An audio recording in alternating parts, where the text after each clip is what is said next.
Hey friend, Jose here. Today I want to talk to you on what to do when you have failed and it's not what you think. But first, I have a free audiobook that I want to give you so that you can begin to change your mindset. It's called Run to Win. Make sure you check out the show descriptions and download it today. So what do you do when you have failed? Now, I don't know about you. Actually, I do know. We all have failed. But first, I want to let you know what not to do if you have failed. Now, I don't know what type of failure that you might find yourself in, but here's what not to do.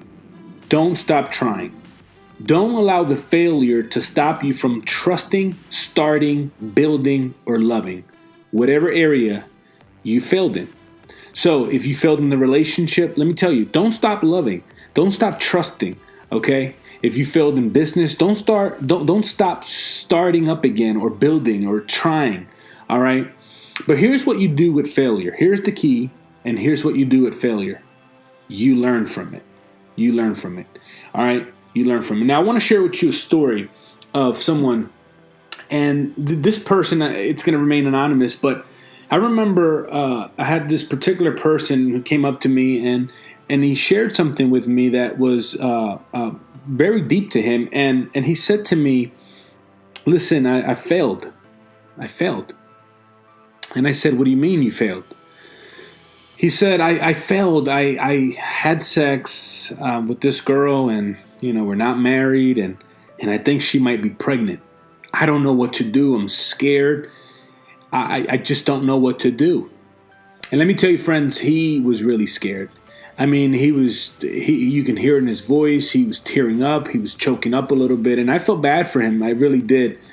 And so I began to talk to him a little bit. And I said, well, listen, what's done is done.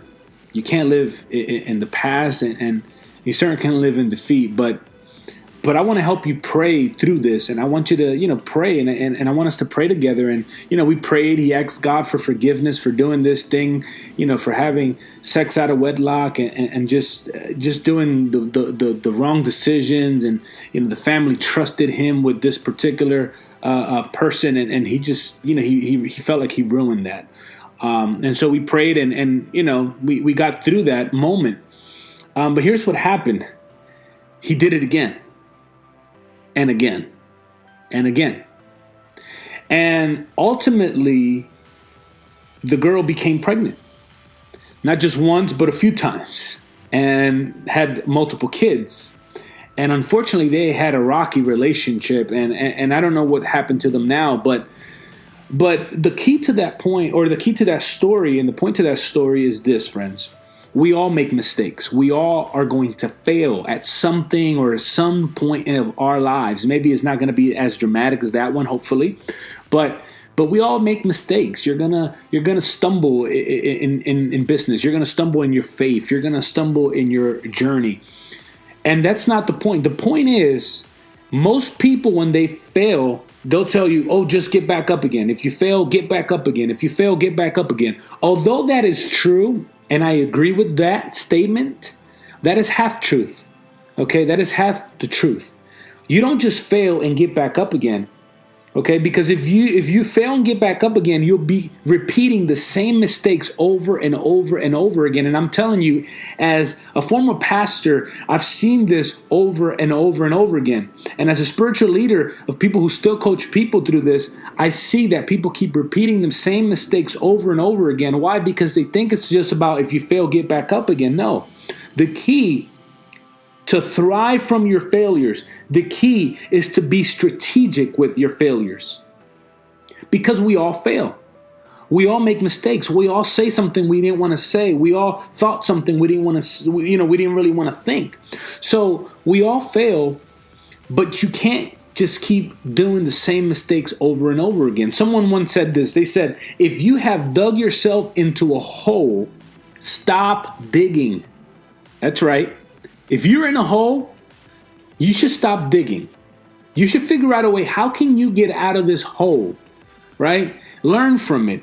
What got me into this situation? So I want to give you two things today maybe three things today that it's gonna help you learn from your failures. And I want you to write this down. I want you to get a journal or a notebook or a piece of paper or a napkin or whatever you may have.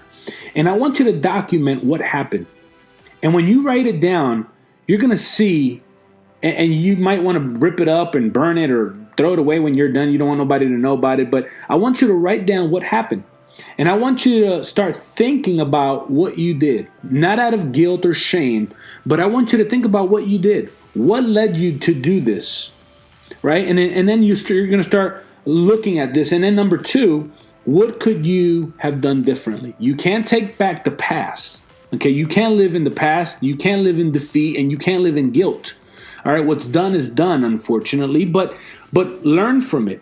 Think about what you did, write it down, think about what you did, and then think about what can you do differently from this point forward. You can't fix your yesterday, but you can certainly build your tomorrows. You cannot fix your yesterday, but you can fix and build your tomorrows. You can't go back yesterday, and if you were never involved in someone's life, listen, you can't go back yesterday and try to be involved in their life. No, it just doesn't work that way. You made a failure, you made a mistake, you weren't involved in their life. So now what you can do is you need to build your today and your tomorrows. Start living in the present. Let go of yesterday and move forward today. What can you do differently today? Remember, if you dug a hole, stop digging it. Stop talking about the past. Stop living in the past. Stop beating yourself for the past and start learning from the past. Start learning from your failures. And you're going to look and ask yourself what you believe this failure has taught you about yourself. Sometimes we fail when we blame other people. Sometimes it is other people's fault or part of it. But look at yourself. Look at your own heart. What can you do differently? Sometimes it's not your fault. But even though it's not your fault, you can still take charge of that to move you forward. So think about that. And in retrospect, you will see that if you move past your failure and see a failure as lessons, those will be your building blocks to build the life and fulfill the calling that God has for your life. You're going to be able to move forward and realize, you know what, this was a failure, but I learned from it. And I move forward. Okay? So I hope that helps. I want to learn from you. I want to hear from you. What area in your life have you failed in? And how do you recover from your failures? I want to hear from you because, like I said, we all have failed. We all have made mistakes. But how do you recover from your failures, from your mistakes? Comment below and let us know. You might be a blessing to someone else.